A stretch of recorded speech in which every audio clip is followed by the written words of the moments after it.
This yellow is amazing. It is definitely poisonous, but look how bright it is.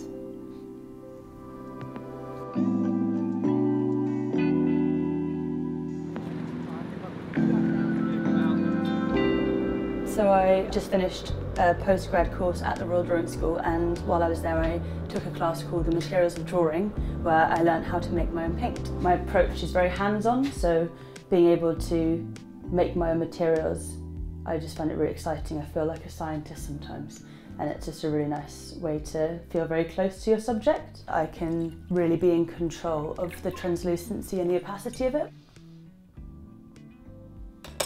If I did this straight like this onto a page, it would be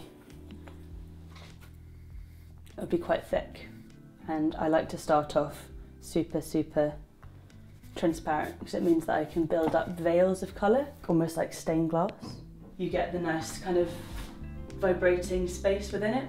What I tend to do recently is start off with this kind of flat square brush, and then when I've got the base image down and I know that I'm happy with the light and dark areas, I then go in with the fresco brush. They're obviously meant for painting frescoes, but you could fill it with paint and draw a line around the whole room. So it's really nice for the kind of patterns that I make, because it means that I can do a stroke and not worry about it losing the paint halfway through. Whereas with a normal paintbrush, I'd find myself kind of stopping and having to kind of fake the other half of the line, and that seems like it should be easy, but it's actually very hard. I've always been really interested in clothes, and I always wear pattern and kind of dress myself in bright colours, and I'd never found a way to situate myself in the work in that sense. It was the first lockdown. I was away from obviously my studio and what I was used to working with, and I began to paint self-portraits in the stage setups I made in my room. So I'd hang a piece of fabric and placed myself sitting underneath it, so it's kind of cascading, almost like a circus tent. I wanted it to be a portrait, so I got my laptop, which is normally meant to be like this, and I had it like that, filming myself so it was portrait in the space. And I think that also distorted the video, and then I go back and kind of pause at times that I think look interesting and then draw from them. Masks came into my life through the pandemic, but I do like the fact that it keeps the figures ambiguous.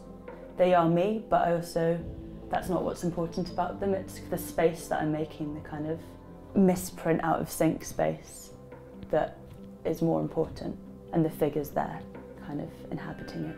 I'm most excited when the figure is camouflaging in something, so it kind of takes a moment for you to understand what's going on in like the turbulent space. They kind of all feel like they're part of this pattern world.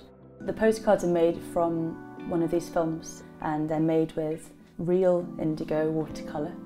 I like keeping things monochrome, because it means that you have to kind of really play around with the opacity and translucency of it.